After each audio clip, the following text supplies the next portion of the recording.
መምህራን መምህር ዶክተር ዘበነ ለማ, the head administrator of DGMA and the chief executive officer of the Archdiocese of the Ethiopian Orthodox Tewahedo Church in Washington DC in the area, fathers of the church, priests, diaconates, and the choirs of Debra, and more importantly, all of you here, the members of our congregation who I consider as the soul of our church. Good morning, everybody. In the name of the Father, and of the Son, and of the Holy Spirit, Amen. We are here today on this special Sunday, coming together to praise Him, to plead with Him to give us the wish of our heart, and also protect us from the evil in this universe. And it is a great honor to be in front of you today, when we celebrate this special day that's dedicated for the Black History Month. And when we celebrate the Black History Month, especially for Ethiopians, we come with the spirit of Adwa, where we have the courage, the self-confidence, the spirit of success, and the spirit of victory, which we always carry with us as Ethiopians.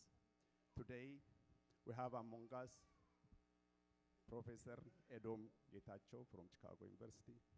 We have also invited guests. As always, Debra is a trendsetter that celebrates the Black History Month for the last probably 20 years now. And we have been celebrating this because we recognize the value of African Americans in this country, and more so, our part in the history of the Black people. As you know, as I mentioned it, the spirit of Adwa, that is an Ethiopian spirit, we carry it with us always, and today we celebrate it with that spirit.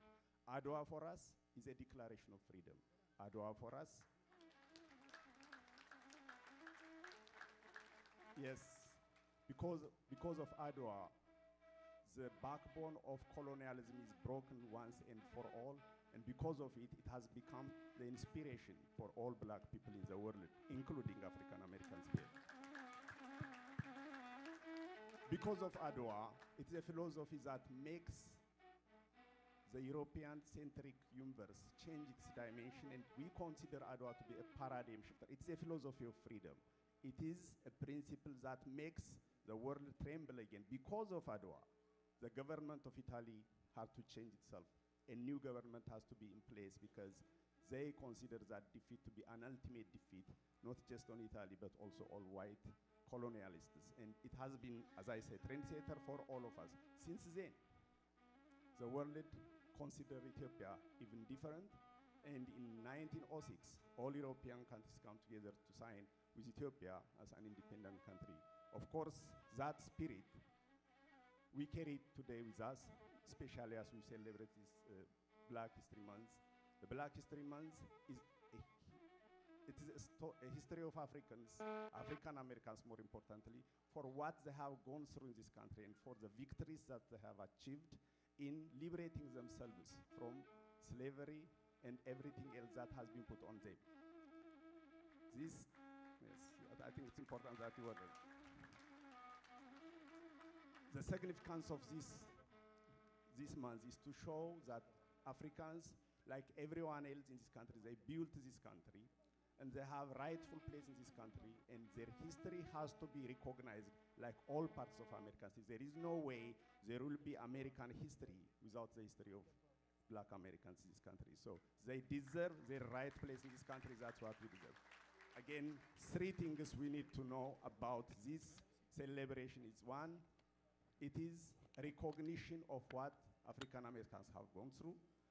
Two, it is a way for us to show our solidarity with them because we are also Africans now living in this country. So the story of African Americans will also be, and it remains to be, our history because we are one and the same from the same land. We share that.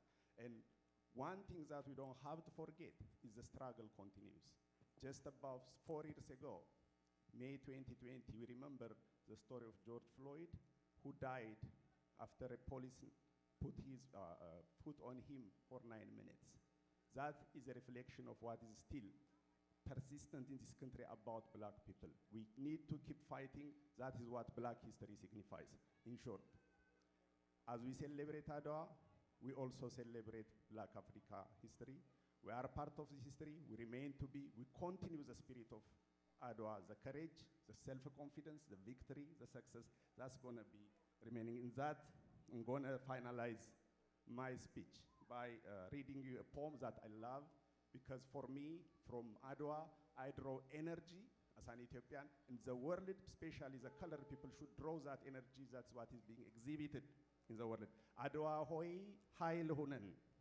Anta Adwa የጥቁር ህዝብ የድል ሸማ የኢትዮጵያውያን የነጻነት ማማ የኢትዮጵያዊነት የነጻነት ማማ የነጭ ጥቢት ማበራያ ባድማ የአፍሪካ ህዝቦች የፍትህ ዜማ በረከት ይድረስልን ባንተ ግባት እንፈወስ የዘመን ደዌያችን እንዲለቀን የአንድነት ውላችን ባንተ ይታደስ ማህበራዊ ውላችን ተዘባርቆ ጎሰኝነት ቤት ሰርቶብን ባለም መድረክ ስንዋረድ አንዱ ላንዱ እየተካሰስ ህብረ ብሔራዊነታችን ደብዝዞ ስንጠማ ያንተን መንፈስ ሀገራዊ ቀልብ ርቆን የጨረባ ተስካር ስንደግስ በጎጠኝነት አምቡላ ሰክረን በጠብጋኔን ስንረኩስ የታሪክን አሻራ ደብዝዘን በሀገራችን ህልውና ስንገዳደር የኢትዮጵያዊነት ክብር ተቀናቅነን የአባቶችን ትውፊት ስናካስር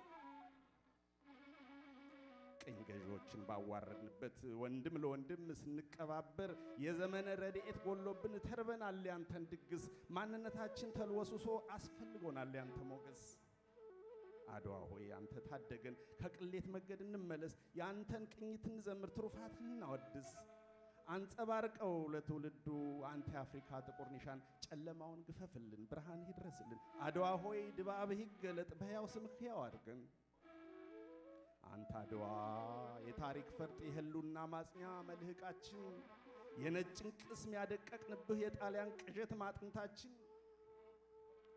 የሮምን ጉራ ኮሾ ያደረክ የነጻነት ሜዳሊያችን ገጸ በረከት ያቀረብነው ለጥቁር ህዝብ ስጦታችን አንተ አድዋ ትንግርት ነህ የሉዓላዊነት ማጣቀሻ ለነጭ ጎልያዶች ምጽአታቸው የአውሮፓ ንቀት መደቆሻ የብሪተኞች መቃብራቸው የትውት ህዝብ የድል በረዋ ለኢትዮጵያ እንቆ ሀብቷ የእግዚአብሔር ጥበቃ መገለጫዋ ተው ተገለጥ አድባራችን አድሩስ ይሽተት ይሰንፍጠን ማዕዛ ይድረስ ካጥናፍ አጥናፍ እንላበስ ግርማ ሞገስህን አንተ አድዋ ሆይ ጽሩይ ድላችን የክብራችን አልባሳቱ ለአልቤርቶኒ ሽንፈቱ የሚኒሊክ ሹመቱ የባራቴሪ ቅሌቱ የጥበብ ቀመሯ ለጣይቱ ለአንቶኖሊ ውርደቱ የባልቻባ ነፍሶ ኩራቱ ለቱሪቶ ቅስፈቱ የተክለ ሃይማኖት ስምሪቱ የጁሴፔ ጥቃቱ የመኮንን ሽልማቱ ነህና ህልና መረቆ ዘናችን የቅኝ ገዦች ቅስም መስበሪያችን ይነበብልን መልክዓ አድዋ ይተረክልን ስምሪት ግብርህ ድግስ ኩኖ አምባላጌ በመቀሌ መሟሸትህ በጣይቱ ብጡል ሸማ ሁነህ በሚኒሊክ የተለበስክ ወገግታ ያብራ በላያችን ባለም ይነዛ ታሪክ ገል አንተ አድዋ መነሳንስ የጥቁር ሰው ጥቁር ካባ የዘረኝነት ማርከሻን ቆቆ የነጻነት ማብሰሪያ አበባ እንጣራለን ያንተን ቃቤ እንዲወርድ በላያችን ባንተ ወኔ እንድንለኮስ ድንዛዜው እንዲለቀን የሀገራዊ ድባባችን ድንገት ደብዝዞ ዘመን ተሳክሮ ዘመን ወርዝቶ የህዝብነት ሁሉ ጠፍቶ የታሪክ ስንክሳር አረም አውጥቶ ዘራይ ደረስ በተሰዋበት ለሀገሩ ባንዲራ አምቢኝ ብሎ የትውልድ ድብቅ ሲገዳደር ሀገሩን ሲሸጥ በባንዳነት ተማምሎ ሲሸነጉብን ጦር ሲሰብቁ ከቅርብም ከሩቅም ሲጠራሩብን የአባይ መዘዙ አላልቅ ብሎ ባለክ መድረክ ሲዘበትብን እንደ ተልባ ሸተት ስትል ሱዳን ስታጠምድ የጠባሽክላ የትቢት ጥሩምባ ሲነፋብን ትራምፕ ለዶላር ምሱ ሲያደላ ባጎረስን ተነከስን እንድሉ የግብጽ ትቢት እንዳረቄ ሲፈላ ወኔያችንን ኮስትርልን ዛሬም ለኢትዮጵያና እንሳጽዋ የትውልድ ቅርፊት እንዳንባል እርሾ ሁነን አንተ አድዋ እሾ ይሁንብን የምኒልክ አጽም ህሊናችን እንዲወቅሰን ድንዛዜያችን እንዲገፈን የዘመን አሻጋሪ ጮራ ሁነን መልክ ሁነን ለኢትዮጵያዊነት ለጥቁር ህዝብ አብነት እንድንሆን በአንድነት እንድንቆም እንደ ጥንቱ አንተ አድዋ ልቡና ሁነን አንተ አድዋ ጽናት ሁነን አንተ አድዋ ብርሃን ሁነን አንተ አድዋ ኃይል ሁነን ወስብሐት ለእግዚአብሔር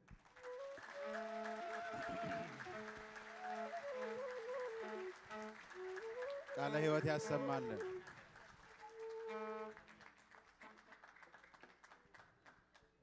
I am grateful for Mr. Abel's poem and in welcoming speech. Thank you, our board president.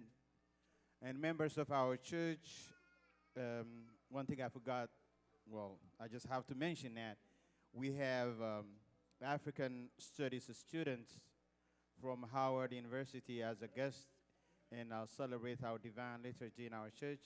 I personally and the church generally welcome you. Welcome to our church. I hope you will join us as well in the coming endeavor. Now, I will call upon the kids who are going to present a presentation. Each child will come up front and will present their Black History Month presentation. Come, kids. Mano me akarabo. Give them a mic, and we will see and follow their presentation. Kids, come over here. Lijochun lakelena Wendy.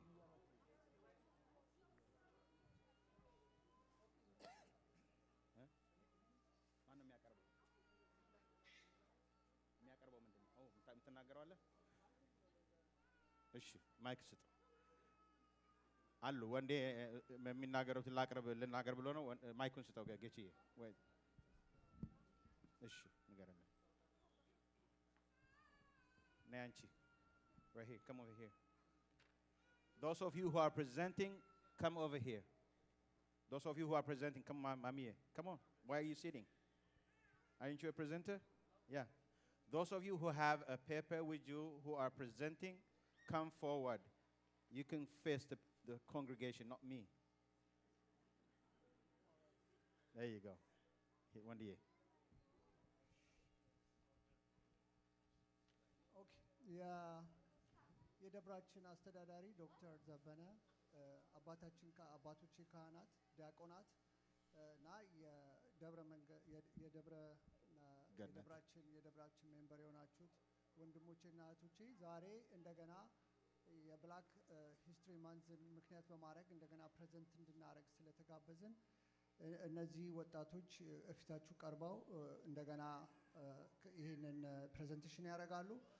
ኮንሰንትሬት የሚያደርጉት ደግሞ ኢትዮጵያ ያላትን አስተዋጽኦ ከአድዋስ ከኦኤዩ ከዛም እስከ ብላክ አፍሪካኒዝም መሪዎቻችን ያደረጉትን ኮንትሪቢዩሽን ላይ ነው ኮንሰንትሬት የሚያደርጉት። እንግዲህ ሁላችሁም በጸጥታ ስሟቸው። እነኚህ ልጆች በጣም ብዙ ተዘጋጅተው ነው የመጡት። እባካችሁ አጨብጭቡላቸው። የመጀመሪያውን ፕሬዘንቴሽን የሚያደርገው ማቴዎስ okay. Got it now. Go. Hello, I'm Matthias Joseph and I'm going to be presenting about Ethiopia. Oh, how I long for that day when the darkness and gloom have passed away, because the Son of Righteousness has risen with healing in his hand. This shall be the dawning of a brighter day for the people of Africa. Christianity will usher in a new civilization, and the dark continent will be transformed into a land of commerce and Christian institutions. Then shall Africa take her place as a nation among the nations. Then shall her sons and daughters sing aloud, "Let us arise and shine, for our light has come. The glory of the Lord has risen upon us. May the day speedily come when Ethiopia stretches out her hands unto God." Graham Duncan.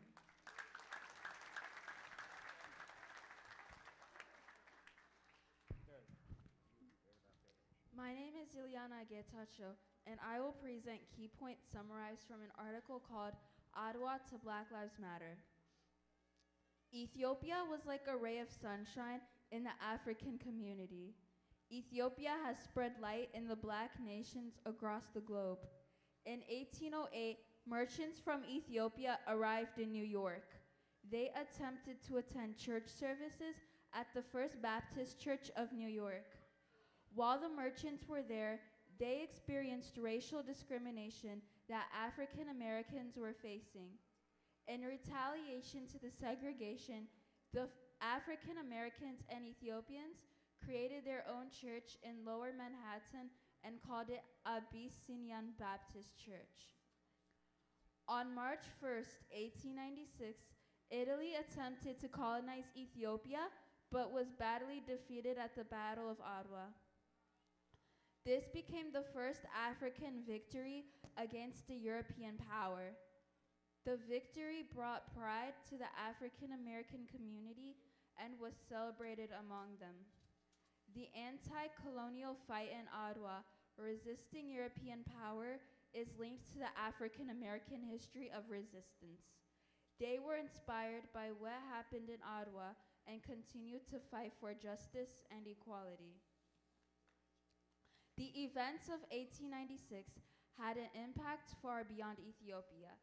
The green, yellow, red colors of the Ethiopian flag became the banner for Pan-Africanism and a symbol for African resistance. Half a century later, newly independent African states used these colors in their flags.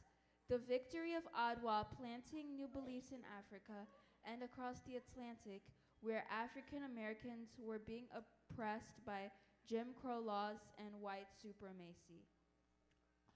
Black nationalists got inspired by Ethiopia's struggle against European aggression. The Universal Negro Improvement associated named Ethiopia as the land of our fathers. Therefore, like our grandfathers in Ottawa, we African Americans should stand together in our fight for equality and dignity that we deserve.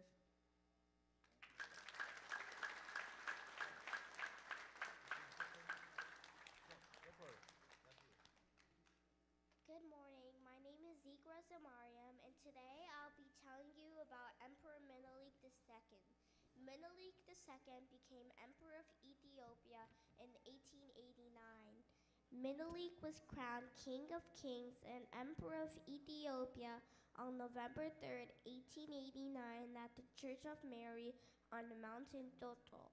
After his army defeated Italian forces at the Battle of Ottawa in 1896, Ethiopia's independence was recognized by Italy and other European countries that were colonizing Africa. During Menelik's reign, Ethiopia remained independent. Thanks in part of his strategic alliances, success in battle, and Ethiopia's independence also made Menelik a powerful symbol for black and colored people worldwide. Menelik's rule brought advances such as compulsory education, telephones, and the telegram to Ethiopia.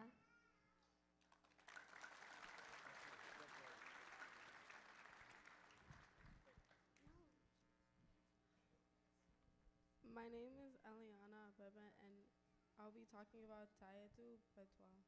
Keynote was an Ethiopian noblewoman who, together with her husband, Emperor Menelik II, ruled Ethiopia from 1889 to 1913.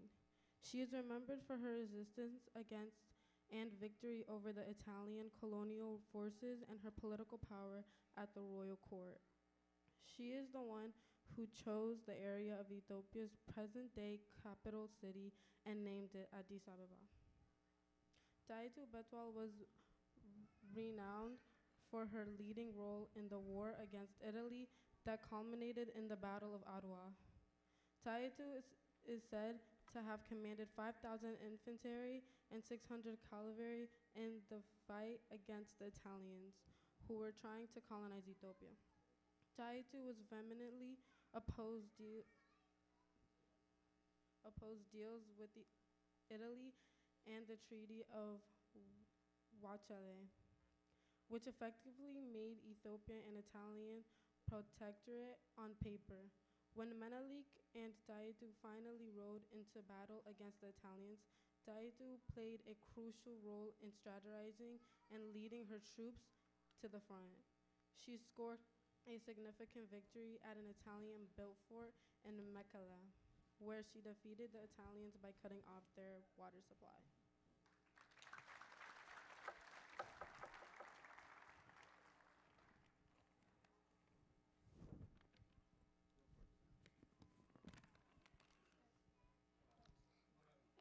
Hello everyone, my name is Nalawi Tesfa and I'm going to present you about Harriet Tubman. Harriet Tubman is an especially important woman during slavery days. She freed many slaves during the time of slavery. She has 8 siblings, and her parents are Ben Ross and Rick Green. She has one daughter that she adopted named Gertie. Harriet Tubman freed over 300 slaves, which took about 14 years, which was by 1835.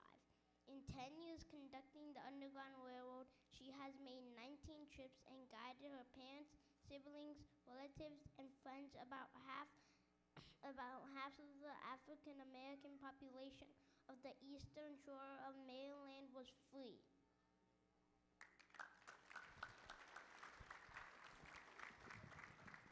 Hi, my name is Nahum Isaias, and I'm going to tell about Martin Luther King Jr. Martin Luther King Jr. was a prominent civil rights leader in the United States and well known around the world. He received a doctorate degree from Boston University in 1955 and served as a Baptist minister like his father. Dr. King fought for what was right, and he helped us live like we live today. He said, "Injustice anywhere is a threat to justice everywhere." One of his greatest speeches, titled "I Have a Dream," remains very powerful and meaningful to people around the world.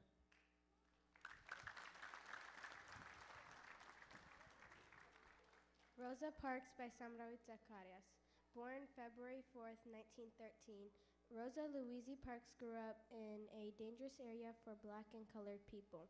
When growing up, she was segregated from the white children in any way possible: school, transportation, water, and more.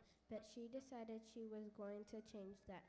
On December 1st, 1955, she was riding a bus in the front seats because there were no white people, but soon some white people came to the bus and she was forced to go to the back, but she refused. Because she refused, she was sent to jail, but for 4 days later, she was bailed out. In November 1956, a decision that the bus segregation is unconstitutional under the Equal Clause of the 14th Amendment of the U.S. Constitution. Rosa Parks died on October 24, 2005, at the age of 92 in Detroit, Michigan.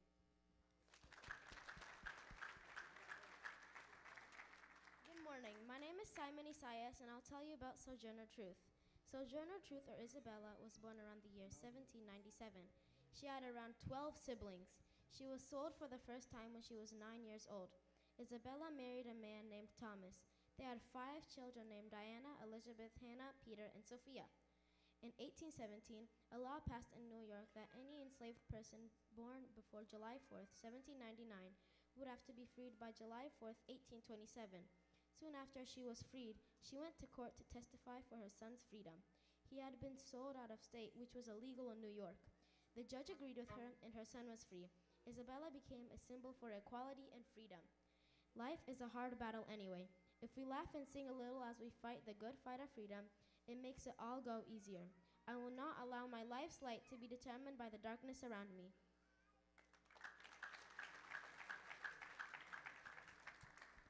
Hello, my name is Matthias Taddese. I'll be telling you about Emperor Haile Selassie. Emperor Haile Selassie I was born on July 23rd, 1892. On November 2nd, 1930, Rastafari Makonnen became Emperor Haile Selassie. During his long reign, Emperor Haile Selassie emerged as a powerful international figure and a symbol of a proud and independent Africa. Emperor Haile Selassie I was Emperor of Ethiopia from 1930 to 1974. Emperor Haile Selassie attempted to modernize the country through a series of political and social reforms, including the introduction of the 1931 Constitution, its first written constitution, and the abolition of slavery. In May 1963, 32 heads of independent African states met in Addis Ababa, Ethiopia, to sign the charter creating Africa's first post-independence continental institution, the Organization of African Unity. Emperor Haile Selassie was one of the founders of OAU. Emperor Haile Selassie's internationalist views led to Ethiopia becoming a charter member of the United Nations. In 1963, he presided over the formation of the Organization of African Unity, the precursor to the African Union, which he was the first chairman of.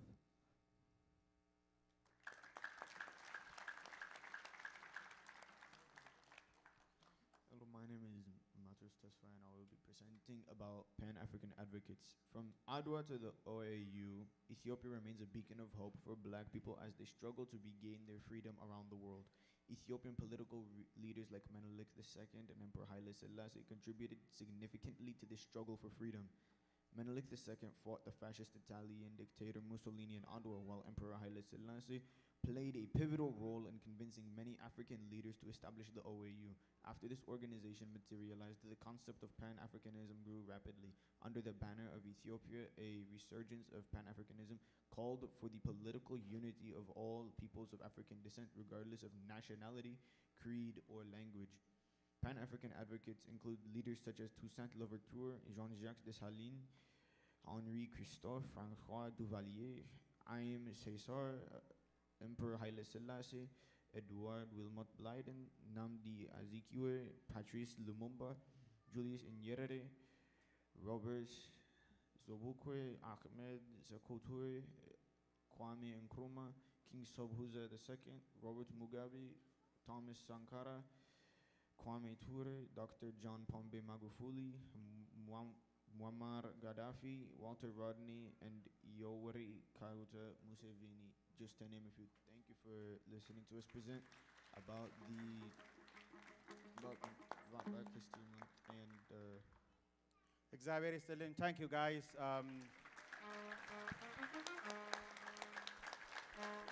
Give them a hand of applause. What a delightful presentation. Thank you. Not only you, your family, who have dedicated their time and energy to make you able to read eloquently, to present your case for the African diaspora here in the world.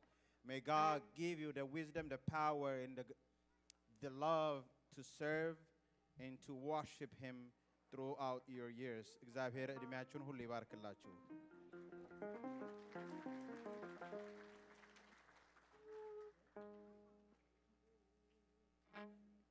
ከበሮ አምጡና በመዝሙር ደግሞ ወደሚቀጥለው መርሃ ግብር እንላለን። ላመስግንህ የኔ ጌታ ላመስግንህ፣ ልቀኝልህ የኔ ጌታ ልቀኝልህ፣ ሕይወቴ ነው ዝማሬ ትሩፋቴ፣ የሰጠኸኝ እንዳከብርህ አንተ አባቴ ብለን እንዘምራለን። ግጥሙ ካላችሁ ታውጡታላችሁ። ላመስግንህ የኔ ጌታ። እጅ አጣምሮ መቀመጥ አይቻልም። ሁላችሁም በሚጨበጨብበት ሰዓት አጨብጭቡ። ምስጋና ለሚገባው አምላክ ምስጋና ስጡ። ሁላችሁንም ልጆች አትሂዱ. There is a presentation for you guys. Kids, I don't know why you are leaving. Kids, you need to sit down. Kids, okay, who told them to get out? Sit down, please. Kids, all of you are invited to sit down and listen. There is a presentation follows the mezmur that I'm going to present. So sit down, please. ቁጭ በሉ ልጆች. You know, just kids are being kids, I see. And then እንደዚህ ነው. We give them one instruction, that's the only thing they listen to. So we told them to present, and then that's time to leave. Which one?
ድገሙት።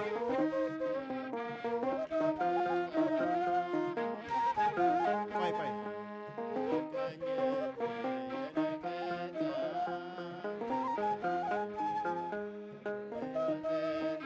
ዝማሬ ትሩፋቴ እንዳከብር አንተ አባቴ ሕይወቴ ነው ዝማሬ ትሩፋቴ የሰጠህ እንዳከብር አንተ አባቴ ላመስግን የኔ ጌታ ላመስግን ልቀኝልህ የኔ ጌታ ልቀኝልህ ሕይወቴ ነው ዝማሬ ትሩፋቴ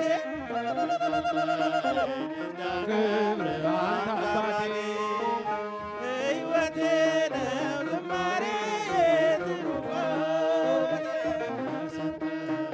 እንዳከብር አንተ አባቴ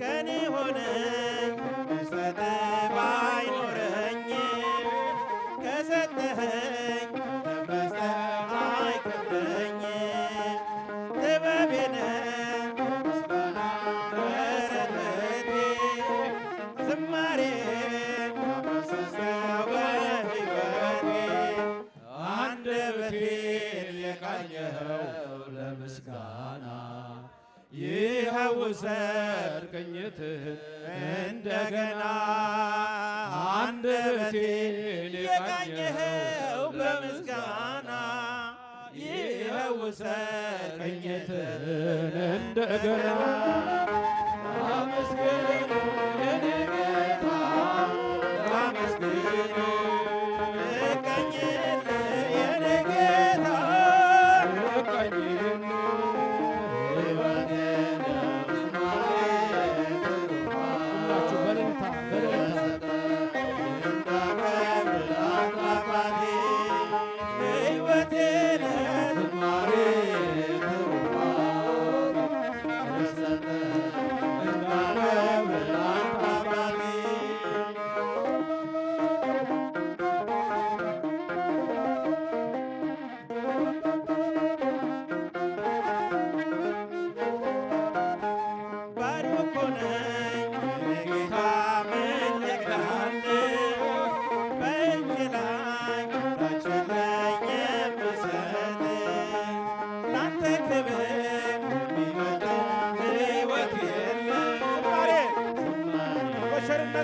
ሁላችሁ በእጃችሁ ሁላችሁ አንደበቴን የቃኘው ለምስጋና ይኸው ውሰድ ቅኝትህን እንደገና አንደበቴን የቃኘው ለምስጋና ይኸው ውሰድ ቅኝትህን እንደገና ላመስግን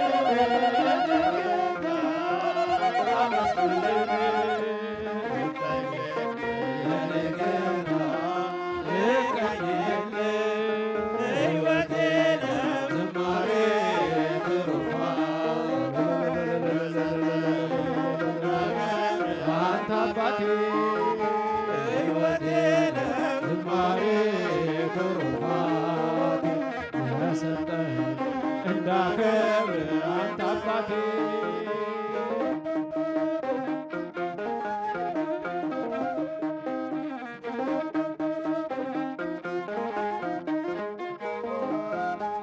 ከምድር ላይ ስትፈጥረኝ ከምስጋና የተለየ ምን ስራ አለኝ?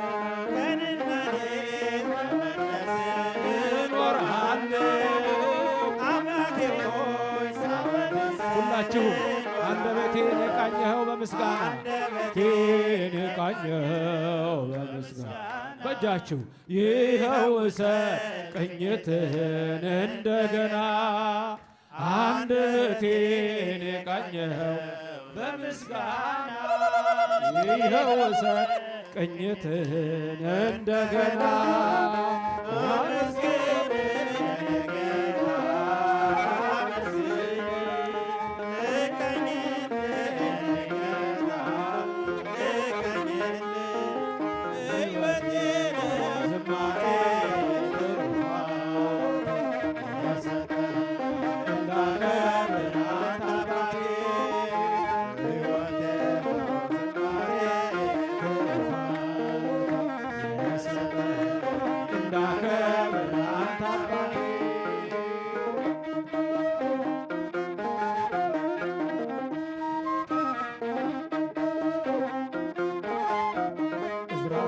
የከበረ መሰንቆህን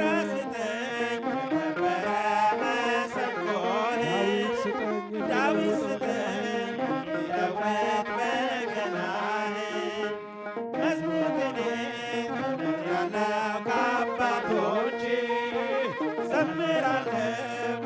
ሁላችሁ ባንድ ላይ ሁላችሁ በእጃችሁ አንደበቴን የቃኘኸው ለምስጋና ይኸው ቅኝትህን እንደገና አንደበቴን የቃኘኸው ለምስጋና ይኸው ቅኝትህን እንደገና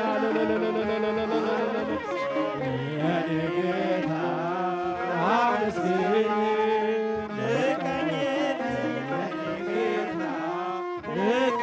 ልቀኝልህ ሕይወቴን ዝማሬ ትሩፋት ሲዘምሩለት እግዚአብሔርን አመስግኑ። አንተ አባቴ ሕይወቴን ዝማሬ ትሩፋት የሰጠኝ እንዳንተ እዝራ ስጠኝ የከበረ መሰንቆህን የከበረ መሰንቆህን ዳዊት ስጠኝ የሚለውጥ በገናህን የሁላችሁ ድምፅ ይውጣ። ከአባቶቼ እጅ ከፍ ይበል በእልልታ ሁላችሁ ከፍ ብሎ እጃችሁ አንደበቴን የቃኘው ለምስጋና ይኸው ቅኝትህን እንደገና አንደበቴን የቃኘው በምስጋና ይኸው ቅኝትህን እንደገና ላመስግን የኔ ጌታ ላመስግን የኔ ጌታ ሕይወቴ ነው ዝማሬ ትሩፋቴ የሰጠኸኝ እንዳከብር አንተ አባቴ ሕይወቴ ነው ዝማሬ ትሩፋቴ የሰጠኸኝ እንዳከብር አንተ አባቴ እግዚአብሔር ስሙ የተመሰገነ ይሁን። ጌታችን የተመሰገነ ይሁን። አምላካችን የተመሰገነ ይሁን። መዝሙር ቅኔ የምናቀርብለት መስዋዕታችንን ይቀበልልን። ኢትዮጵያን ይፈውስልን። ሕዝባችንን በአንድነት ያጽናልን። እግዚአብሔር ስሙ የተመሰገነ ይሁን። Now, the main course. እስካሁን የተመገብነው ምንድነው? የምግብ መግቢያውን ነው። የዋናው መርሃ ግብርን መግቢያ በምስጋና በልጆች ዝግጅት ቆይተናል። Now the main presentation will be presented by Dr. Gacho, a professor from Chicago University. It will be, and it is ultimately my delight, and this will be my proudest moment as well, to present you Dr. Gacho, to present us her work. And she is not only a professor, she's a writer, that she wrote a book titled World Making After Empire, The Rise and Fall of Self-Determination. Dr. Gacho. Please welcome her with a round of applause. A young professor from Chicago University. Welcome, ma'am.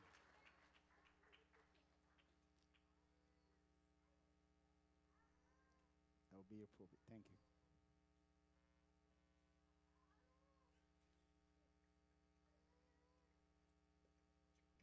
እንዴት አደራችሁ? በጣም ደስ ብሎኛል እዚህ በመገኘቴ። እግዚአብሔር የተመሰገነ ይሁን እዚህ ላደረሰኝ።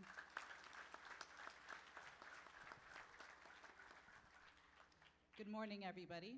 I'm honored to be with you celebrating Black History Month.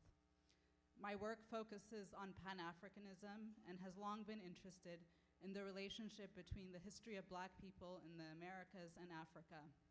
And my own personal background has shaped this interest. So I'll start by saying a little bit about myself before getting into the main topic of my discussion, Africa, Ethiopia, Africa, and African America. I was born in Addis Ababa and first left the country at 6 years old when my father came to the United States on a Fulbright. After 1 year here in the United States, we moved to Gaborone, Botswana in southern Africa. While I was growing up there from the years 6 to 13, I didn't know it, but Pan-Africanism was part of my neighborhood, part of my everyday. I studied and lived with people from Malawi, from South Africa, from Ghana, from Zimbabwe. And from that experience of growing up with really a Pan-African village, I learned both about what makes us similar and what makes us different. At 13 years old, I came to the United States again and started high school at Washington Lee High School, now renamed Washington Liberty in Arlington, Virginia. There was no Black history offered at that school, as is the case in most public high schools in the United States, but I learned a lot about African American history and the ways in which African American struggles made it possible for me to come to the United States. Without the civil rights struggle, there would not have been the immigration law of 1965, which finally allowed Africans to migrate to the United States. Before 1965, only Europeans and a quota from Latin America could enter this country. So we owe our very presence here to the struggle of Black people.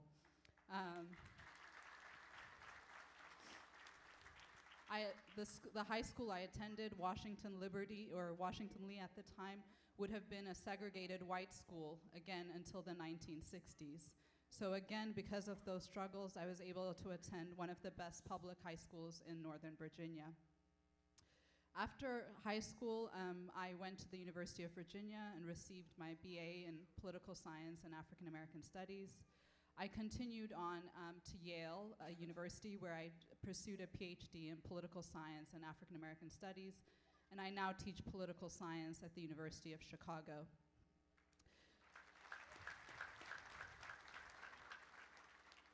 To open the discussion of my topic, Ethiopia, Africa, and African America, also just 1 second, is there a pointer here? Yes, okay, thank you. Thank you very much. Okay, so to open this discussion, I want to share 2 specific anecdotes from my own life. The first comes from my years in Botswana. When I was a student in Botswana, I had a Zambian high school teacher who told the class the history of Ethiopia's symbolism to Africa. But I was very surprised by the reactions of my classmates who felt that, many Ethiopians had actually wanted to differentiate themselves from Africans, didn't want to associate with Africans. So they thought that this history didn't really matter to them because in their own experience, Ethiopians didn't want to be part of the African world. So that's experience number 1. The second one comes from when I was doing archival research in the island of Trinidad in the Caribbean. This was in 2013. While I was there, I came to learn that there were many Ethiopian Orthodox churches, 9 in fact, on this very small island. None of the churches were places where Ethiopians actually attended. All the churches were full of Trinidadians who had converted, who had become Ethiopian Orthodox Christians, and who had translated the liturgy and were doing ቅዳሴ just like we do here, but in English. And from them, I learned again about the powerful symbolism, not only of our independence, but also of our religion, of what it meant to have had a black Christianity, a Christianity that wasn't brought by European domination. So I relay these two stories to you because I think it's important to both recognize the central place of Ethiopia as a model of black and African independence, but it is equally important to avoid an understanding of Ethiopia as exceptional, as distinct from the African world. We have to see our histories as intertwined and as connected. Is this on?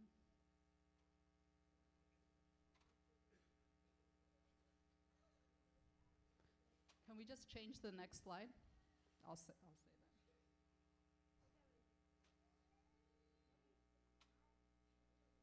Oh, just the one before that one.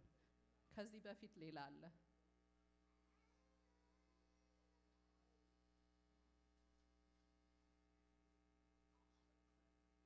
Yes. ይሄ ነው. Okay. There's no better place to start the story of Ethiopia's long relationship with the African world than the Battle of Adwa in 1896. And we've already heard a lot about the significance of the battle from the presentations by the children. In fact, we're in the midst of celebrating just the 128th anniversary of Ethiopia's victory over Italian forces. The battle itself happened on March 1st and 2nd of 1896.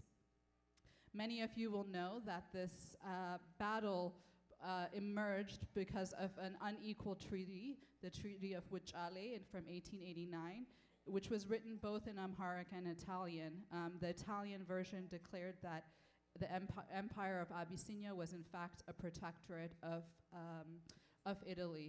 When Minilik II learned about this discrepancy, he renounced the treaty in 1893, leading to war 3 years later. Emperor Minilik and Emperor Taitu raised an army of 100,000 troops, completely overwhelming the Italian forces, who only managed 20,000. Can we go to the next one? Okay. Almost 30 years before the Battle of Adwa in 1868, there was another important battle.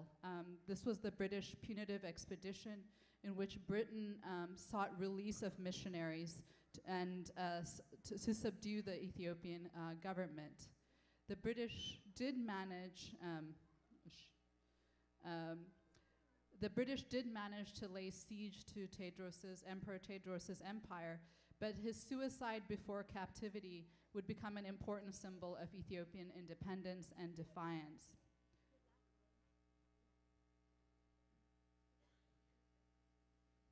No. Oh, there. Okay. Great. Okay. These two, for African Americans, these two wars, the 1868 Anglo-Abyssinian War and the 1896 Battle of Adwa, led to growing knowledge about Ethiopia and an increasing association of the country with black independence. Before these two wars, there was a philosophy among African Americans known as Ethiopianism, among African Americans and Africans as well. Ethiopianism drew inspiration from Psalm 68:31, where it's written, "Ethiopia shall stretch forth her hands unto God." But Ethiopia here was more a spiritual and metaphorical concept. Ethiopia was all of Africa. Anybody who was black was understood to be African, was understood to be Ethiopian.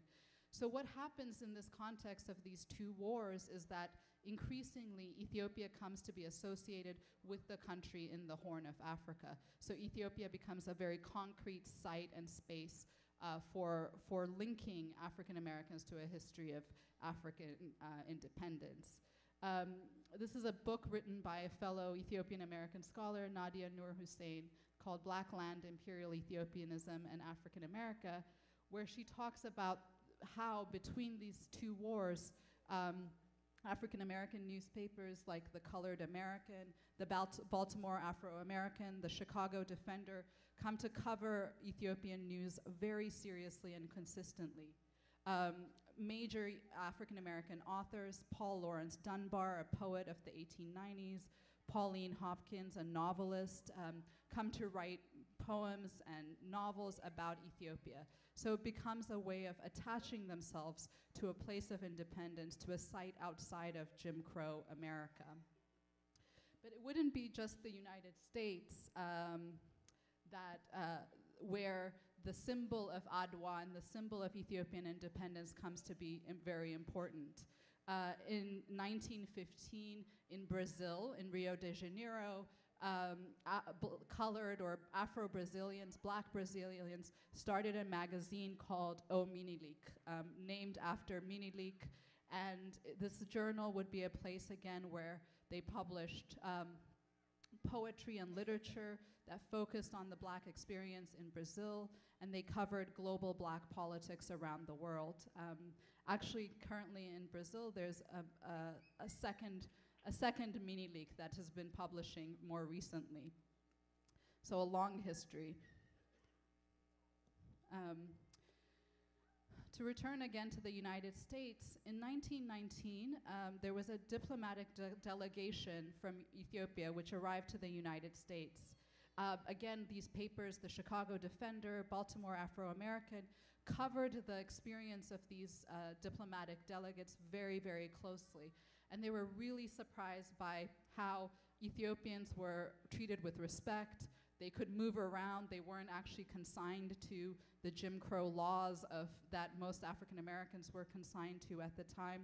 And it creates a major sensation across the country. So in Chicago, the city where I live now, African Americans formed what they called the Star Order of Ethiopia. And in 1920, they have a huge march. They carry the flag of Ethiopia and actually burned the flag of the United States.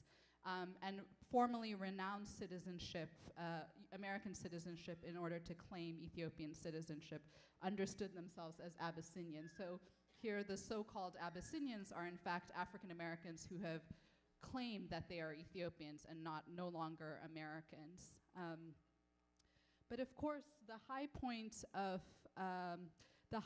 solidarity and identification with Ethiopia occurs during the Second Italian War and occupation of Ethiopia. This would be in 1935, and it would be a kind of repeat of the 1896 invasion. And this would create a sensation across the black world. So when Kwame Nkrumah, for instance, who would become the first president of Ghana, arrived in London in 1935, he heard news of a new attack on this current attack on Ethiopia. He said he felt as if the world had slapped him in the face, and it would be very important to his own imagination of anti-colonial struggle. There would be protests across the black world, in Jamaica, in Trinidad, in West Africa, in the United Kingdom, standing in solidarity with Ethiopians. And there's two images here. One at the top left is of African Americans volunteering to fight for Ethiopia. And if I could just ask you in the back if you could click that link, which will lead to a video. We'll just watch, it's 30-second video.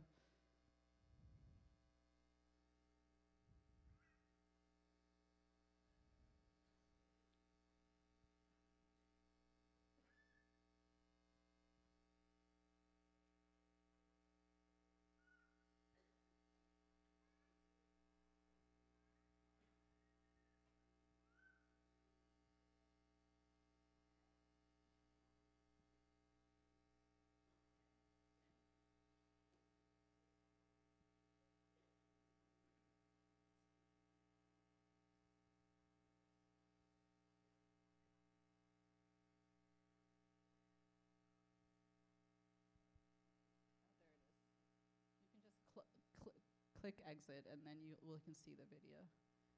And if you can turn the volume on.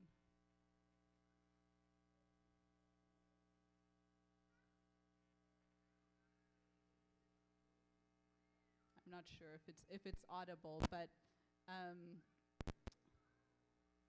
if necessary, my life in the cause of Ethiopia.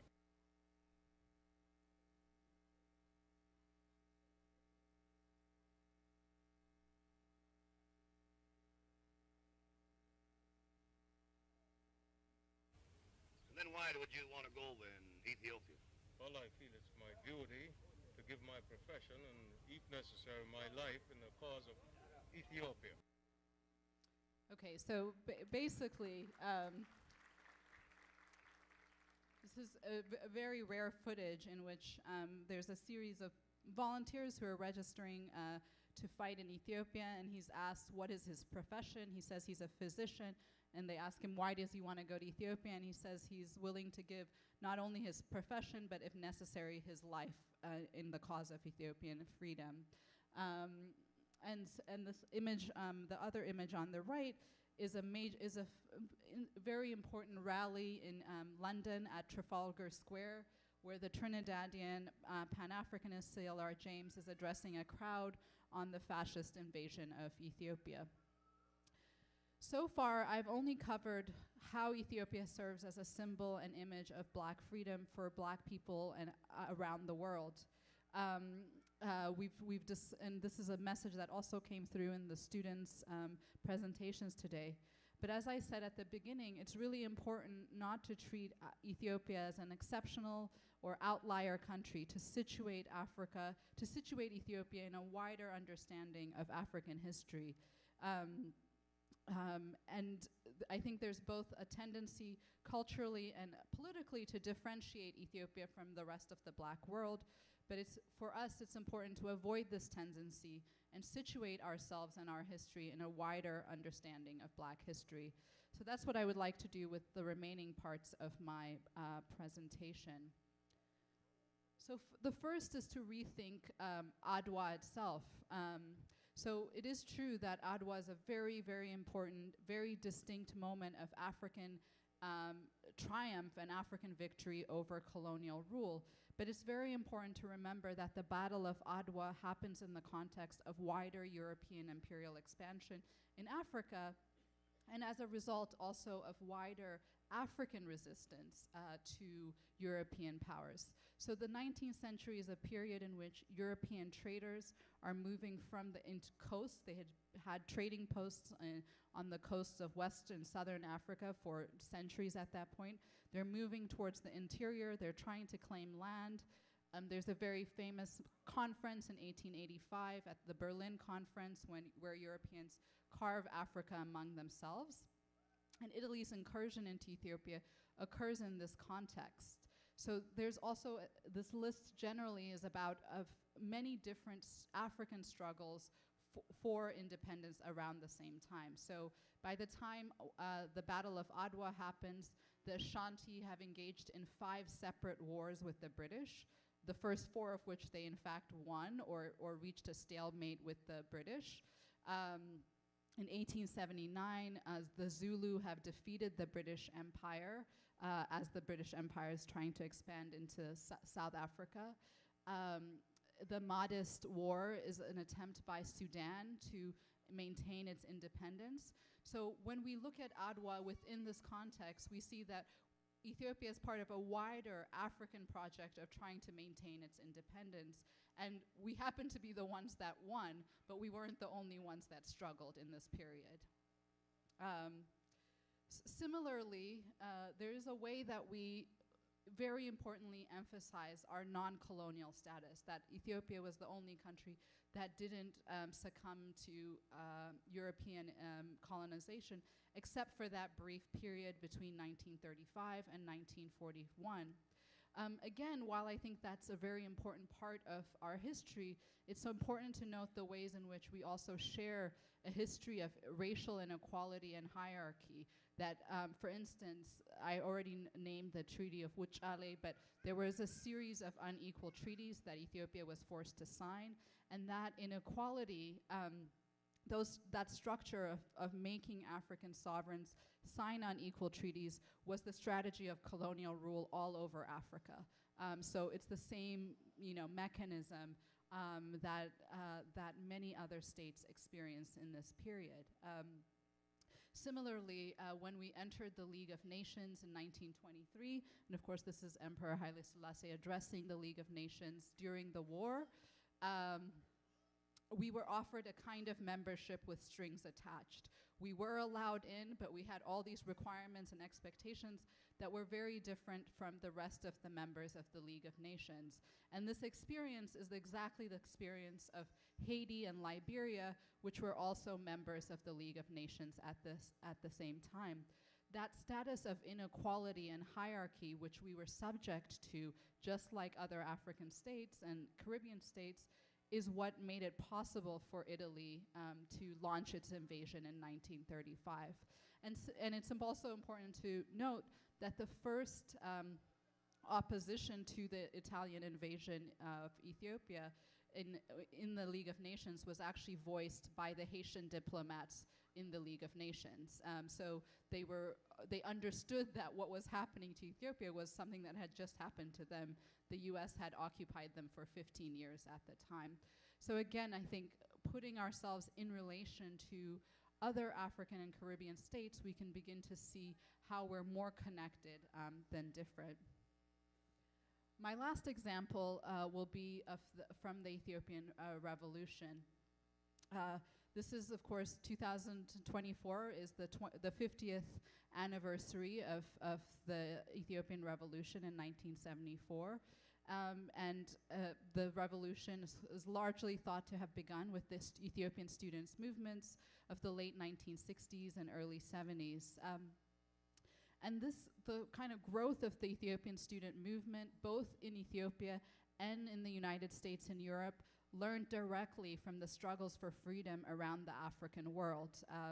So Ethiopian students based in the United States who formed the organization Ethiopian Student Union of North America collaborated with the Black Panthers and other Black Power organizations. They invited Stokely Carmichael to their conference and wrote in papers like the Black Panther and Muhammad Speaks, these Black nationalist and Black Power organizations, as a way of borrowing language from the struggle in the United States to make sense of their struggle in Ethiopia, and also to draw solidarity to their cause. Additionally, you can see here down with Yankee imperialism, which was one of the slogans of the students in the period.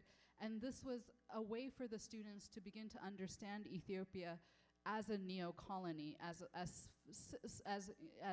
experiencing something similar to the newly independent states of Africa, having a subordinate position vis-a-vis the global powers like the United States. And this argument that Ethiopia was really a neo-colony borrowed very directly from the language of Kwame Nkrumah, who in 1965 coined the term neocolonialism to make sense of the new experience of African states. So all of this suggests, and I hope has made clear, the importance of understanding Ethiopian history in an African and African diasporic context. The relationship between Ethiopia and the African world is not unidirectional. The story isn't just one of how Ethiopia played a significant role as a model and source of inspiration for struggles for freedom around the world. It is also about how Ethiopia learned from and depended on these very struggles for freedom in its own history and context. So I'll stop there and just thank you very much.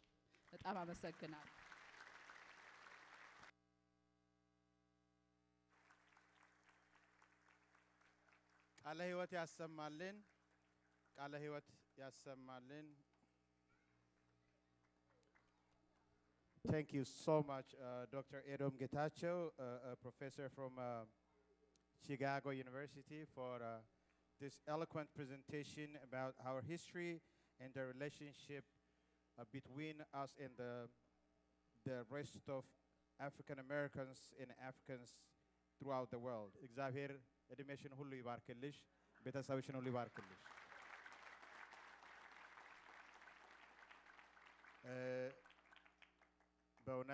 በእውነት እግዚአብሔር እኛ ኢትዮጵያውያን የታደልን ነን ብለን ስንል በኩራት ብቻ ሳይሆን በትህትና ማንነታችንና ምንነታችን በዓለም ላይ ተገልጾ የዓለም መብራት፣ የዓለም መድኃኒት፣ የዓለም ተስፋ ሆነን እንድንገኝ ነውና ኢትዮጵያውያን ወደ ቀደመ ክብራችን ተመልሰን ወደ ቀደመ ማንነታችን ተመልሰን የሚመለከቱንና